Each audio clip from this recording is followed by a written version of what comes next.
नमस्कार साथियों, स्वागत है आपका महाभारती पीजी कॉलेज की ऑनलाइन क्लासेस में। इस वीडियो में हम देखने वाले हैं BA part second, subject history paper first और यूनिट फर्स्ट में पहला टॉपिक तुर्की आक्रमण एवं राजपूत प्रतिरोध। तुर्की इन्वेजन एंड राजपूत स्ट्रगल और रेसिस्टेंस।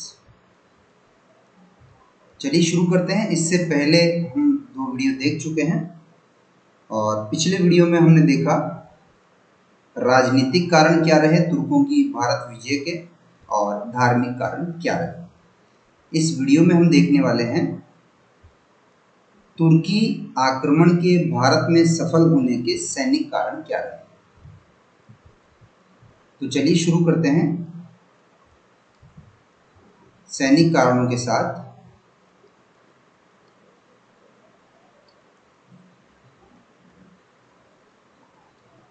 सैनिक कारण,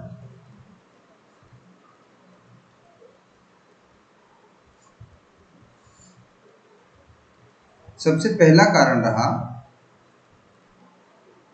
भारतीय सेना में पैदल सैनिकों की बहुलता।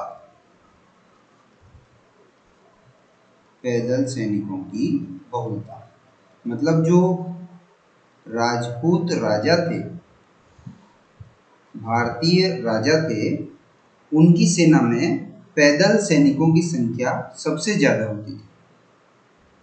और ये जो पैदल सैनिक थे न तो सबसे ज्यादा गतिशील होते थे, न ये पूर्ण रूप से प्रशिक्षित होते थे और न ही इन्हें ज्यादा दांवपेच आते थे। इनको हराना बहुत आसान था पैदल सैनिकों को, क्योंकि इनमें स्पीड नहीं होती थी।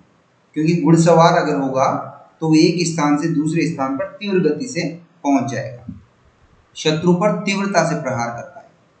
दूसरी बात, राजपूतों की जो घुड़सवार सेना थी वो तुर्कों के मुकाबले दुर्बल थी, क्योंकि राजपूतों के पास अच्छी नस्ल के घोड़ों की कमी थी। इसके विपरीत तुर्कों की सेना में मुख्य रूप से ज्यादातर घुड़सवार हुआ करते थे। पैदल सैनिक कम हुआ करते थे घुड़सवारों की तुलना में, और वे बहुत ज्यादा गतिशील स्पीड रखते थे और ट्रेंड भी होते थे, प्रशिक्षित भी होते थे। तो राजपूतों के पैदल सैनिक इन तुर्की घुड़सवार सैनिकों से सफलतापूर्वक युद्ध करने में असमर्थ थे। दूसरा कारण,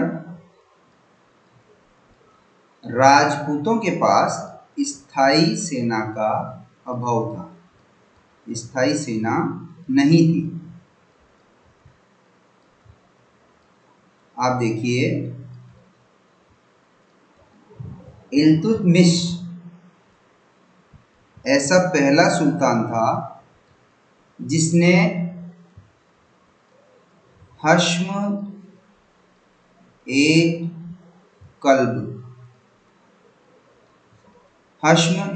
कल्ब के नाम से केंद्रीय सेना रखी। तो राजपूतों में इस केंद्रीय सेना का अभाव था। राजपूतों में विशाल ऑर्गेनाइज्ड संगठित स्थायी परमानेंट सेना बिल्कुल नगण्य के बराबर थी। और युद्ध के समय ये जो राजा थे ये डिपेंड करते थे आर्मी के लिए, सैनिकों के लिए किस पर? अपने सामंतों पर। इन्हें सामंतों का मुंह देखना पड़ता था, सामंतों पर निर्भर रहना पड़ता था। जब युद्ध की बारी आती थी तो सामंत इनके लिए सैनिक लेकर के आते थे। और कई बार ऐसी भी स्थिति देखी गई, जैसे पानीपत का तृतीय युद्ध अहमद शाह अब्दाली और मराठों के बीच में 1761 में। अंतिम समय पर नागौर का शासक और भरतपुर का शासक सूरजमल जाट अहमद शाह अब्दाली से जा मिले तो एकदम से ही मराठे कमजोर पड़ गए और पासा पलट गया। तो ऐसे सैनिक राजा की अपेक्षा अपने सामंतों के प्रति ज्यादा स्वामी भक्ति रखते थे। इसके अलावा जो तुर्क आक्रमणकारी थे उनके पास प्रशिक्षित, ट्रेंड और डिसिप्लिन, अनुशासित और स्थायी सेना होती थी, जो अपने सुल्तान में बिल्कुल डिवोशन रखती थी, बहुत ज्यादा श्रद्धा, स्वामी भक्ति, देशभक्ति वो रखती थी। जबकि भारतीय राजाओं के सैनिकों की जो स्वामी भक्ति थी वो सामंतों के प्रति थी, ठीक है, राजा के प्रति नहीं हुआ करती थी। यह हमने राजनीतिक कारण में भी पढ़ा था। तीसरा जो कारण है वो है प्राचीन युद्ध प्रणाली। राजपूतों की जो लड़ने की टेक्निक थी वो काफी ओल्ड थी तुर्कों की तुलना में। प्राचीन युद्ध प्रणाली, राजपूतों की दोषपूर्ण और प्राचीन युद्ध प्रणाली मुख्य रूप से उनकी हार के लिए जिम्मेदार थी। राजपूतों की जो युद्ध का तरीका था उसमें सबसे मेन जो फॉल्ट था, एरर था, दोष था, वो ये था कि वे एक ही नेता पर निर्भर रहते थे। मतलब अगर युद्ध में किसी ने अगर झूठी अफवाह भी फैला दी ना कि राजा मर गया, राजा घायल हो गया, तो पूरी सेना घबरा जाती थी। जैसे महाराणा कुंभा, महाराणा सांगा। महाराणा कुंभा के घायल होने पर झाला अज्जा ने उनका जो मुकुट था, जो छत्र था, वो धारण किया ताकि कोई नेता तो रहे लड़ने के लिए, वरना सेना हताश होकर भाग खड़ी होती। इसी तरह सांगा के समय भी झाला बिंदा ने जब राणा सांगा घायल हो गए तो उनका छत्र धारण किया। तो इस तरह से ये एक ही नेता पर निर्भर रहते थे और इससे कभी कभी राजपूत राजाओं के घायल हो जाने या मारे जाने पर सारी सेना में भगदड़ मच जाती। सेनापति के अभाव में हार की जो संभावना थी उससे सारी सेना हतोत्साहित हो जाती थी और युद्ध क्षेत्र से भाग खड़ी होती थी। राजपूतों के जो अस्त्र शस्त्र भी थे वो प्राचीन तरीके के होते थे, पुराने होते थे। वो केवल तलवार और भालों का ही प्रयोग करते थे और इससे वे जो तुर्क घुड़सवार थे, अश्वारोही थे, उनके सामने ठहर नहीं पाते थे। आप देखेंगे तोप का प्रयोग किया भैरोवाल के युद्ध में बाबर ने सबसे पहले, फिर तुलुगुमा पद्धति का प्रयोग किया। तो ये तोपें वगैरह, बंदूकें वगैरह तो थी नहीं राजपूतों के पास, ठीक है। उसके अलावा आप देखेंगे महमूद गजनवी का एक अस्त्र एक हुआ करता था करेवा के नाम से, जो ऊन वगैरह का इस तरह से बना होता था कि उसके पार भाले और तलवार नहीं जा पाते। तो इस तरह के जो हथियार थे, जो साधन थे, वो राजपूतों के पास नहीं थे। वे वही प्राचीन युद्ध प्रणाली से ही युद्ध करते थे। चौथा कारण है दोषपूर्ण युद्ध योजना। दोषपूर्ण युद्ध योजना और सैन्य संचालन। सैन्य संचालन, राजपूत राजाओं में कोई डेफिनेट पहले से सेट युद्ध की प्लानिंग नहीं होती थी और न ही राजपूत राजाओं की जो सेना थी वो वेल ऑर्गेनाइज्ड होती थी, अच्छे से सुसंगठित भी नहीं होती थी। न उनके जो सैनिक थे उनको युद्ध कला की शिक्षा दी जाती थी। इसके विपरीत तुर्क जो थे वो प्लानिंग से लड़ते थे, अनुशासित होकर के लड़ते थे, उनकी व्यूह रचना भी श्रेष्ठ थी। आप देखिए अलाउद्दीन खिलजी जब सीधे सीधे रतन सिंह से नहीं जीत पाया तो उसने प्लानिंग की, कूटनीति, राजनीति इस्तेमाल की, धोखेबाजी की और रतन सिंह को मुलाकात और संधि के नाम पर बुलाया और बंदी बना लिया। ठीक है। अलाउद्दीन खिलजी ने 1301 में भी इसी तरह से, जब वो तुर्क रणथंबोर में दुर्ग को भेद नहीं पाया तो उसमें रणमल और अतिपाल को, जो सैनिक थे हम्मीर के, राणा हम्मीर के, उनको शासन का लालच देकर के अपनी ओर मिला ली। इस तरह से कूटनीति, राजनीति, धोखेबाजी सबका उपयोग जो है तुर्क करते थे, जबकि राजपूतों में इनका अभाव था। पांचवें सैनिक कारण की बात करें तो सुरक्षा सेना का अभाव। पांचवा सैनिक कारण, किसका पांचवा सैनिक कारण? भारत में तुर्की आक्रमण की सफलता के सैनिक कारण हम पढ़ रहे हैं, जिसमें पांचवा कारण है सुरक्षा सेना का अभाव। तो राजपूतों की जो रक्षा नीति थी उसका सबसे बड़ा दोष यह था कि वो अपनी सारी सेना को एक बार में ही लड़ने के लिए भेज देते थे, युद्ध में झोंक देते थे। उनके पास कोई सुरक्षित सेना, रिजर्व सेना नहीं होती थी। और इसके विपरीत जो तुर्क आक्रमणकारी थे वो अपने पास सुरक्षित सेना की व्यवस्था रखते थे, रिजर्व आर्मी, कि जैसे राजपूतों के सारे सैनिक लड़ने आ गए, अब जब वो थक जाते थे तो फिर उन्होंने, जो तुर्कों ने जो एक्स्ट्रा में सैनिक रख रखे थे जिनको उन्होंने लड़ने के लिए नहीं भेजा, तो वो उनको भेजते थे, जिससे कि वो जो स्फूर्ति और बिल्कुल फ्रेश जो सैनिक हुआ करते थे वो थके हुए सैनिकों पर हावी हो जाते थे, हरा देते थे उन्हें। तो इस तरह से राजपूतों को हराना आसान हो जाता था।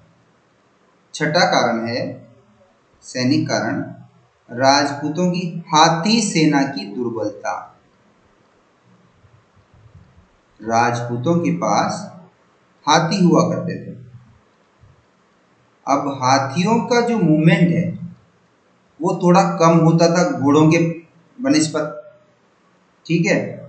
तो राजपूत अपनी सेना में हाथियों को आगे रखते थे, जिससे कि वे आक्रमणकारियों को रौंद करके, दबा करके हाथियों के पांव के नीचे और मार दें। लेकिन ज्यादातर इसका उल्टा हो जाता था।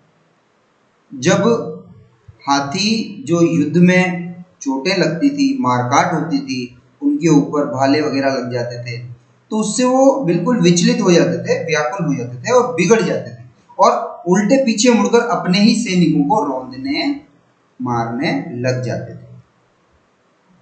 इसलिए इसके उल्टा जो तुर्क से नेता थे, तुर्क आक्रमणकारी थे, वो हाथियों का उपयोग ज्यादा सोच समझ करके करते थे, और उनका जो उपयोग करते थे वो केवल किलों के दरवाजों को तोड़ने के लिए करते थे। जो राजा थे वो किलों में बंद हो जाते थे और उनके बाहर आकर के तुर्क आक्रमणकारी जैसे अलाउद्दीन खिलजी वगैरह, इन्होंने भी घेर डाल लेते थे। तो उन दरवाजों को तोड़ने के लिए इन हाथियों का उपयोग तुर्क आक्रमणकारी करते थे।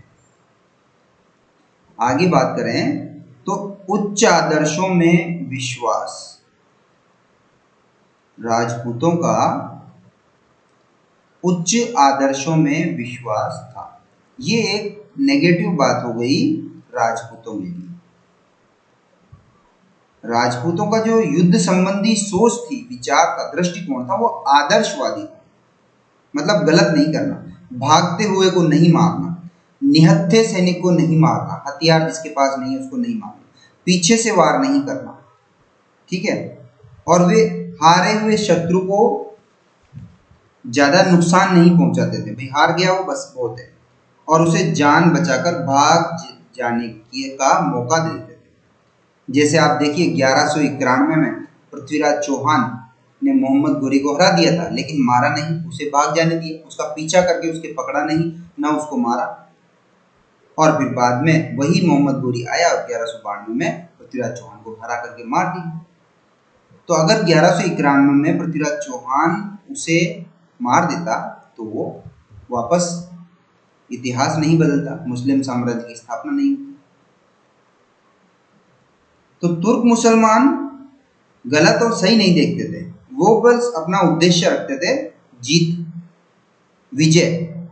येन केन प्रकारेण, सही गलत, साम दाम दंड भेद। आप देखिए अलाउद्दीन खिलजी ने चित्तौड़ विजय की, अगर वो सीधे सीधे नहीं जीत पाया तो उसने संधि का प्रस्ताव, मित्रता का प्रस्ताव राणा रतन सिंह के पास भिजवाया, धोखे से उसको बुलाया, मित्रता के नाम पर बंदी बना लिया। दूसरे तरीके से रणथंभौर के दुर्ग में 1301 में जब संधि वाला पैंतरा काम नहीं किया तो वहां पर उसने रणमल और अतिपाल जो सैनिक थे उनको लालच दे करके और अपनी ओर मिला लिया। तो तुर्क जो सैनिक थे वो अलग अलग तरीके से जो है इस्तेमाल करते थे, उनका उद्देश्य होता था कोई सही और गलत नहीं, केवल जीत।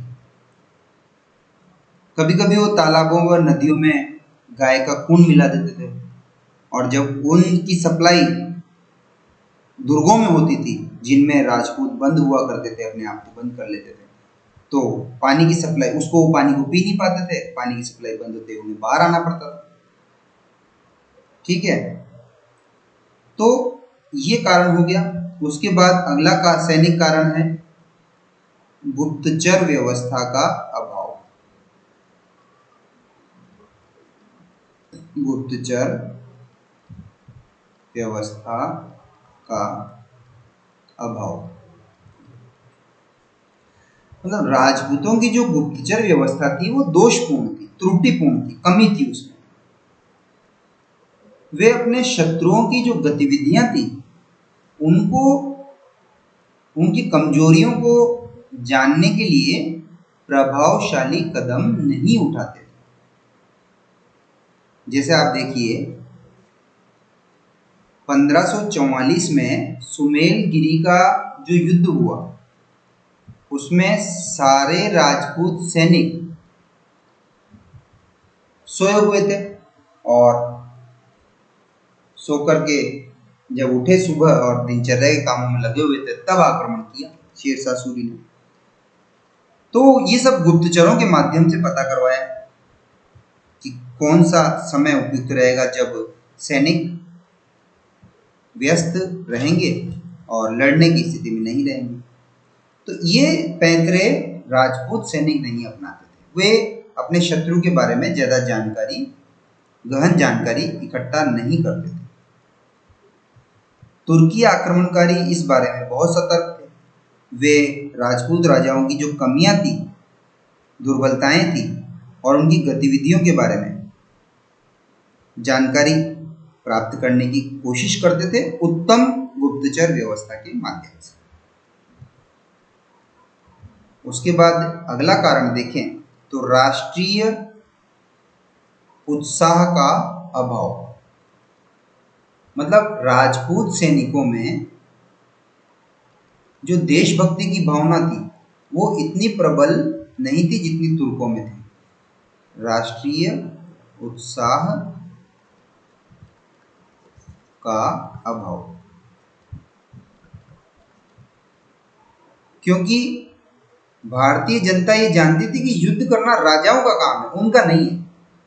इसलिए युद्ध के समय केवल राजा ही अपने सैनिकों के साथ लड़ता था, जनता उसमें भाग नहीं लेती थी। जबकि तुर्की आक्रमणकारियों में सब लोग भाग लेते थे, सब लोग लड़ते थे, जबकि भारतीय जनता इसके प्रति पैसिव रहती थी, उदासीन रहती थी, निष्क्रिय रहती थी। और अंतिम सैनिक कारण है तुर्कों के उत्तम हथियार। उत्तम हथियार तुर्कों के पास, तो राजपूतों के जो अस्त्र शस्त्र थे वो ट्रेडिशनल थे, परंपरागत थे, और तुर्कों के पास उत्तम नवीनतम अस्त्र शस्त्र होते थे। आधुनिकतम अस्त्र शस्त्रों का उपयोग करके और तुर्क लड़ते थे और जीतते थे। तुर्कों के पास किलों को तोड़ने वाली मशीनें थी, तो राजपूतों के पास ऐसे हथियारों का अभाव था, कमी थी। तो इस तरह से इस वीडियो में हमने देखा भारत में तुर्की आक्रमण की सफलता के सैनिक कारण क्या रहे। अगले वीडियो में हम देखेंगे सामाजिक कारण और व्यक्तिगत कारण। धन्यवाद।